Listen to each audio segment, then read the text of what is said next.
आज की आधुनिक दुनिया में, मॉडर्न एज में इंग्लिश बोलना कितना इंपॉर्टेंस रखता है आपके लाइफ में, you know very well about that. मेरे प्यारे साथियों, अंग्रेजी किसी भी पब्लिक प्लेस पे जब जाते हैं तो हम अपने आप को निग्लेक्टेड महसूस करते हैं, लेकिन आप मेरे साथ बने रहिएगा। मैं आपको एक बेहतरीन वोकैबुलरी इंग्लिश का मैं दूंगा और आप हमारे साथ बने रहिएगा। मैं आपको बेहतरीन से बेहतरीन वर्ड मीनिंग को और बेहतरीन से बेहतरीन स्पोकन के जो सेंटेंसेस होते हैं वो मैं आपको प्रोवाइड करूंगा। तो नमस्कार, मैं हूं Chancha Singh. I am Chancha Singh, the owner of Vivian International Coaching Centre, and let us know about the marriage related word meaning in Hindi and English. Guys, ये बहुत ही इंपॉर्टेंस है कि मैरिज रिलेटेड क्या क्या वर्ड्स है। वैसे आप ढूंढेंगे तो बहुत सारे वर्ड मीनिंग आपको मिलेंगे, या आप गूगल पे सर्च मारते हो, आप यहां से वहां से बहुत ज्यादा डिस्टर्ब होते हो। लेकिन आइए, मैं आपको एक पास लगभग 31 टूल के आसपास में मैं आपको वर्ड मीनिंग जो है बताऊंगा, जो किससे रिलेटेड होगा, मैरिज रिलेटेड वर्ड मीनिंग होगा। तो फर्स्ट ऑफ ऑल जो फर्स्ट वर्ड है वो है बारात। यानी कि हम बारात को इंग्लिश में क्या बोलते हैं? तो बारात को बोलेंगे मैरिज प्रोसेसन। क्या पढ़ेंगे? मैरिज प्रोसेसन। सिर्फ प्रोसेसन भी बोल सकते हैं। वैसे जो प्रोसेसन का जो मीनिंग होता है वो होता है जुलूस, और जब मैरिज का जुलूस होगा, मैरिज प्रोसेसन होगा, तो उसको हम लोग क्या बोलेंगे? बारात बोलेंगे।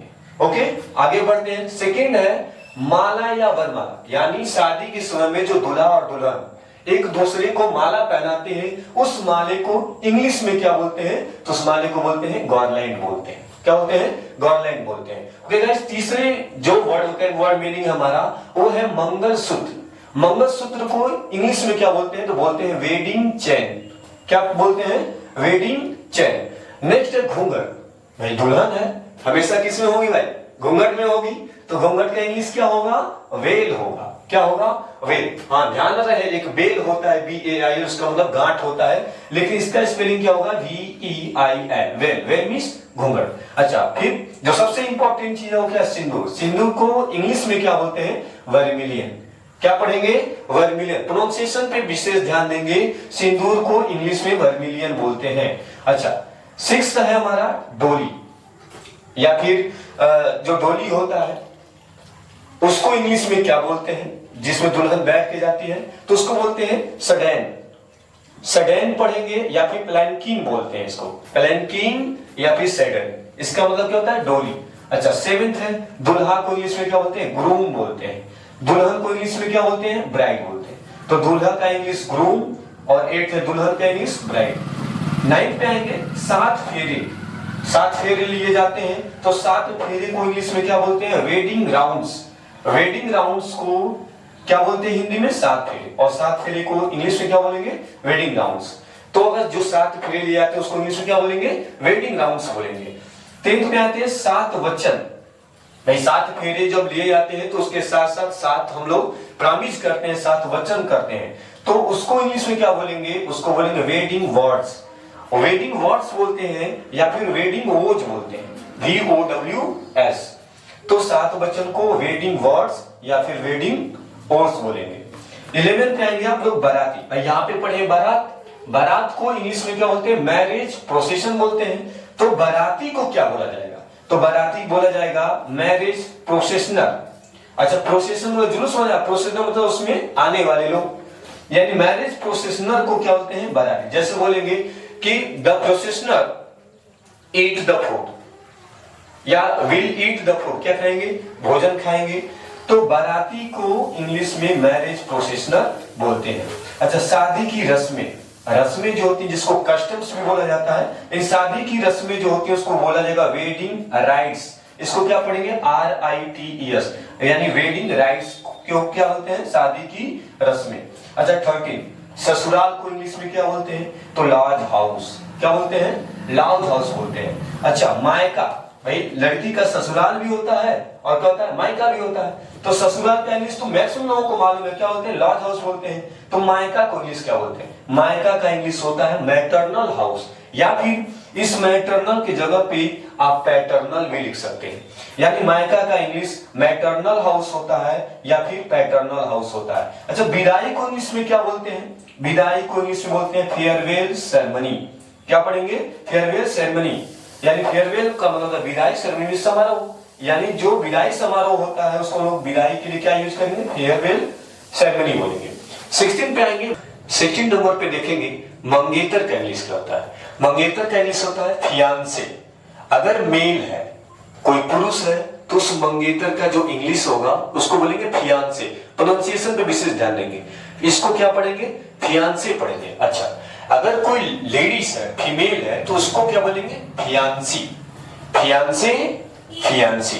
प्रोनाउंसिएशन में विशेष ध्यान दीजिएगा। मंगेतर को अगर मेल है तो फियांसे है, अगर वो फीमेल है तो फियांसी। 17 पे देखेंगे दहेज। दहेज को इंग्लिश में क्या बोलते हैं? डाउरी। डाउरी सिस्टम होता है, दहेज प्रथा होता है, तो दहेज को इंग्लिश में क्या बोलते हैं? डाउरी बोलते हैं। 18 पे देखेंगे मंडप। मंडप को इंग्लिश में क्या बोलते हैं? कैनोपी बोलते हैं। मंडप को क्या बोलते हैं? कैनोपी या फिर पवेलियन। पवेलियन बोलेंगे या फिर कैनोपी बोलेंगे, मंडप। अच्छा, अभी आगे चल के बताएंगे 23 पे पंडाल मैंने लिखा है कि what are difference between canopy and marquee, दोनों में डिफरेंसेस बताएंगे। अच्छा, 19 को देखेंगे सगाई या मंगनी। सगाई होता है या मंगनी होता है, उसको इंग्लिश में बोलते हैं इंगेजमेंट। कहते हैं ना उसका एंगेजमेंट हो गया, तो एंगेजमेंट मींस सगाई या मंगनी। तो किसी का सगाई होता है या मंगनी होता है तो उसके लिए जो वर्ड यूज होगा इंग्लिश में वो क्या होगा? एंगेजमेंट होगा। 20 है शादी समारोह। शादी समारोह को क्या बोलते हैं? Wedding ceremony. वेडिंग सेरेमनी को क्या बोलते हैं? शादी समारोह बोलते हैं, इसको ध्यान रखिएगा। 21 है सुहागरात। बहुत इसमें तो रुके ही होंगे आप लोग। सुहागरात क्या बोलते हैं? इसको हनीमून बोलते हैं। हनीमून कहते हैं ना कि उसको हनीमून पे जाते हैं, सुहागरात पे जाना है। नोपिटियल नाइट जिसको बोलते हैं, नोपिटियल नाइट को भी क्या बोलते हैं? सुहागरात बोलते हैं। 22 पे जाएंगे सहरा। हर दूल्हा बोलता है सहरा वहां लिखे आऊंगा, तो सहरा का इंग्लिश क्या होगा तो मालूम होना चाहिए। दूल्हे से पूछ दिया जाए बताओ सहरे का इंग्लिश क्या होता है तो गायब हो जाएगा। आप जान जाइए, आप जब जाइएगा तो बताइएगा कि हमको सहरे का इंग्लिश भी मालूम है। इसको रीड पढ़ते हैं, पढ़ने भी आना चाहिए। क्या बोलेंगे इसको? रीड बोलेंगे। रीड मतलब सहरा। अच्छा, पंडाल का इंग्लिश क्या होता है? मार्की। इसको क्या पढ़ेंगे? मार्की पढ़ेंगे। मंडप जो होता है जिसमें दुल्हन या दूल्हा बैठ के शादी वादी करते हैं उसको मंडप बोलते हैं, जिसको कैनोपी बोलते हैं। पंडाल जो होता है बहुत बड़ा होता है, उसमें शादी में जितने लोग आए रहते हैं वो सारे पंडाल में बैठ करके भोजन करते हैं, नाश्ता करते हैं। उनके ठहरने का जो स्थान होता है उस बहुत बड़ा पंडाल होता है, उसको इंग्लिश कहते हैं मार्की बोलते हैं। अच्छा, 24 में बिचौलिया बोलते हैं। बिचौलिया किसको? बिचौलिया की जो शादी लगाता है ना, शादी लगाने वाले को क्या बोलते हैं? बिचौलिया बोलते हैं। ठीक है, तो बिचौलिया का इंग्लिश क्या होता है? मैच मेकर बोलते हैं। क्या बोलते हैं? मैच मेकर बोलते हैं या फिर मैरिज ब्रोकर बोलते हैं, जिसको दलाल भी कह सकते हैं। बिचौलिया को क्या बोलते हैं? दलाल बोलते हैं। लेकिन शादी लगवाने वाले के आप क्या बोलिएगा? मैच मेकर बोलिएगा या मैरिज ब्रोकर बोलिएगा। 25 में प्रेम विवाह को इंग्लिश में क्या कहते हैं? लव मैरिज कहते हैं। जो प्रेम करते हैं और उनसे विवाह करते हैं उसको क्या बोलते हैं? लव मैरिज बोलते हैं। जो तय विवाह है, पेरेंट्स जो है तय कर देते हैं किससे शादी करना, उसको क्या बोलेंगे? अरेंज मैरिज कहते हैं, अरेंज मैरिज। अच्छा, 27 में कानूनी विवाह। मालूम भी नहीं चलता, जाकर के लोग शादी विवाह कर लेते हैं, बाद में मालूम चलता है कि लोग पहले से शादी किए हैं, और वो कानूनी प्रक्रिया से होता है, इसलिए कानूनी विवाह को सिविल मैरिज इंग्लिश में बोलते हैं। यानी कानूनी विवाह को इंग्लिश में क्या बोलेंगे? सिविल मैरिज बोलेंगे। अच्छा, शादी का कार्ड करना, शादी का कार्ड छपा है, शादी के कार्ड को इंग्लिश में क्या बोलेंगे? Wedding invitation card. Wedding invitation card को क्या बोला जाएगा हिंदी में? शादी का कार्ड। शादी का गठबंधन, भाई शादी जब होने वाला रहता है तो दूल्हा दुल्हन की पल्लू को, उसके साड़ी को और उसके जो है गमछे को क्या किया जाता है? गांठ मारा जाता है। तो शादी का गठबंधन का इंग्लिश क्या होगा? Wedding not. नॉट का मतलब क्या होता है? गांठ होता है। तो शादी का गठबंधन को क्या बोलेंगे इंग्लिश में? वेडिंग नॉट बोलेंगे। 30 में क्या है? कन्यादान करना। हर बाप जो अपनी लड़की का कन्यादान करता है, इसका मतलब उसको क्या करता है? गिव अवे कर देता है, दान दे देता है, दे करके दे देता है उसको, तो इसलिए इसका इंग्लिश क्या होगा? Give away. यानी कन्यादान करने का इंग्लिश क्या होता है? गिव अवे होता है। सगे संबंधी, भाई शादी विवाह में बहुत सारे हमारे सगे संबंधी आए हैं, तो सगे संबंधी को बोलते हैं कीथ एंड की। क्या पढ़ेंगे इसको? कीथ एंड की। ये फ्रेजल वर्ड्स है। कीथ एंड की क्या होता है? सगे संबंधी। अच्छा, एक वन जो मीनिंग है कंप्लीट हो चुका है। आप लोग घर पे बैठ के इसको पूरा कीजिएगा। आपका 2 क्वेश्चन मैं दे रहा हूं, आप 2 वर्ड मीनिंग मुझे कमेंट बॉक्स में लिख करके बताएंगे कि दूल्हे के साथ जो लड़का रहता है बड़ा केयर करता है कि यहाँ पे काजल लगा है तो इसका टोपी टेढ़ा हो गया, तो इसको आप लोग वो जो लड़का रहता है उस दूल्हे के साथ, उसको इंग्लिश में उस लड़के को क्या बोलेंगी।